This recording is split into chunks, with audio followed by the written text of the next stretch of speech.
నెల world IVF day కారణం వల్ల ఐయుఐ అండ్ ఐవీఎఫ్ మనం హెచ్సిఐవీఎఫ్లో చాలా తక్కువ ధరకి ఈఎంఐ ఆప్షన్స్ తోటి అందిస్తున్నాము. ఓకే. సో తర్వాత అప్పుడు నాకు ఇమ్మీడియట్గా తెలియదు, ఏదో లైట్గా నొప్పిగా ఉంది. నేను టక్మని అలాగే బయలుదేరి ఇంట్లో వాళ్ళని కూడా అలర్ట్ చేశాను, కింద సెక్యూరిటీని అలర్ట్ చేశాను, ఎవరన్నా వస్తారని జాగ్రత్తగా ఉండండి అని చెప్పాను. పోలీస్కి ఫోన్ చేశాను, 100కి పంజగుట్టకి ఫోన్ చేసి ఇట్లా జరిగింది సార్ అంటే సరే అన్నారు వాళ్ళు. తర్వాత ఈ లోపల ఇంకా హాస్పిటల్కి బయలుదేరేసి నేను ఇంకా డ్రైవ్ చేసే పరిస్థితుల్లో ఫ్రెండ్స్ వచ్చారు, కార్లో హాస్పిటల్కి తీసుకెళ్ళిపోయారు. ఓకే. అక్కడ ఇంకా ఎమ్మెల్సీ చేశారు, అప్పుడే పోలీసులు వచ్చారు, జూబీ పోలీసు వాళ్ళు వచ్చారు. ఒక 3 days పట్టిందా మీకు అంటే ఈ మాత్రం బయటికి రావడానికి? మీరు 3 days పట్టిందా కాదు, 30,000 పట్టింది అని అడిగారు. 30,000 బిల్ అయిందా? ఇంకా మిగతా అన్ని కలిపి 50,000 దాకా బిల్ అయింది. ఓకే. మరైతే ఇప్పుడు ఆ తర్వాత రోజు ఆమె కూడా బయటకు వచ్చి నా ప్రైవేట్ పార్ట్స్ మీద కొట్టాడు, దాడి చేశాడు. అది ఇప్పుడు మీరు అడిగారండి, నేను చెప్తున్నాను సిచ్యువేషన్ ఏంటి, ఏం జరిగింది, ఆవిడ ఎప్పుడు వచ్చింది, నేను ఎప్పుడు వచ్చింది, ఏం గొడవ జరిగింది, మనకి సాక్ష్యం కూడా చాలా క్లియర్గా ఉంది. ఆవిడ ఎంత అరాచకంగా గొడవ చేసింది, అక్కడికి వచ్చినది బెదిరించింది, భయపెట్టింది, అంత చేసింది ఆవిడే. నేను దాడి చేసేటైతే నేను ఆవిడ దగ్గరికి వెళ్ళాలి, నేను ఆవిడ ఇంటికి వెళ్ళాను లేదు కదా. ఆవిడ నా మీద వచ్చి దాడి చేస్తే నేను కొట్టించుకోవాలా చెబుతూ కొడితే కొట్టించుకోవాలా కామ్గా, మన డిఫెన్స్ ఉండదా? సో నేను అదే చేశాను, దానికి మళ్ళీ పోయి కేసు పెట్టి. అయితే ఆడవాళ్ళు అయితే సెల్ఫ్ డిఫెన్స్ అంటారు, బట్ ఆమె అయితే దాన్ని ఇంకా వేరే విధంగా వాడుకున్నాను. అదే అంటున్నాను. ఇప్పుడు ఆవిడ ఎక్కడైనా సరే, ఏ ఇంటర్వ్యూలో అయినా సరే, నేను పలానా ఛానల్కి పలానా టైంలో వెళ్ళినప్పుడు అని చెప్పింది, ఏమి చెప్పదు.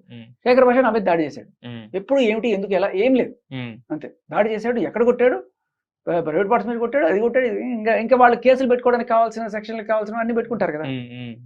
బేసికలీ నిజంగానే నేను అంత దాడి చేసి ఉంటే ఆవిడ ఫస్ట్ హాస్పిటల్ కదా పరిగెత్తాలి, పోలీస్ స్టేషన్ పరిగెత్తింది, మీడియా వాళ్ళకి చూపించింది. ఆవిడ ఏ హాస్పిటల్కి వెళ్ళాలా, వెళ్ళింది నేను, ఖండించుకుంది నేను. 3 రోజులు ఉంది మీరు, మరి పోలీసులు కేసులు పెట్టేది నా మీద మళ్ళీ. అదే అంటున్నాను. మరి పోలీసులు వచ్చి ఏమన్నారండి? తీసుకున్నారు, నా కంప్లైంట్ తీసుకున్నారు, చెప్పాను జరిగిందంతాను అదే రోజు రాత్రి. సో మరి ఏమైందో నేను వెళ్ళి, మరి ఆవిడ కంప్లైంట్ తీసుకోలేదా? మరి లేడీ కంప్లైంట్ కదా, లేడీ కంప్లైంట్ వెంటనే ఎఫ్ఐఆర్ అయిపోద్ది. అది మన అదే కదా నా పోరాటం. నోటీసులు ఇచ్చారా మరి మీకు? నాకు లేదు, నాకు ఇంకా రాలేదు. వాళ్ళు ఆల్రెడీ ఎంక్వైరీ చేసుకుంటారు కదా. అవి పెట్టిన సెక్షన్స్ కూడా ఏదో కొంతమంది వాళ్ళని మోస్తున్న టీవీ ఛానల్ వాళ్ళు చాలా భారీగా, శేఖర్ భాషకి 5 ఏళ్ళు జైలు శిక్ష, ఉరిశిక్ష చేసేయండి నాకు. మరి అలా ఉంది పరిస్థితి. అంటే ఏం లేదు, భయభ్రాంతులకు గురి చేసి ఏదో రకంగా కాంప్రమైజ్ తీసుకురావాలనేది. ఎందుకంటే నాకు తర్వాత కూడా కాల్ చేశారు, ఎందుకు సార్ ఈ కేసులని ఎందుకు, ఇంక మీరు ఆ అమ్మాయి గురించి బయటికి తీసుకురావకండి, ఆ అమ్మాయి మీ గురించి ఇంకేం చేయదు. డబ్బులు ఏమైనా ఇస్తా ఉన్నారు? డబ్బులు కాదు, వదిలేద్దాం, కేసు వాపస్ తీసుకుంటారు, మనం ఏం మాట్లాడకూడదు. అది అయిపోయింది, నేను తగ్గల. పెట్టుకోండి, మీకు ఏ కేసు పెట్టుకోండి, ఏం చేసుకోండి.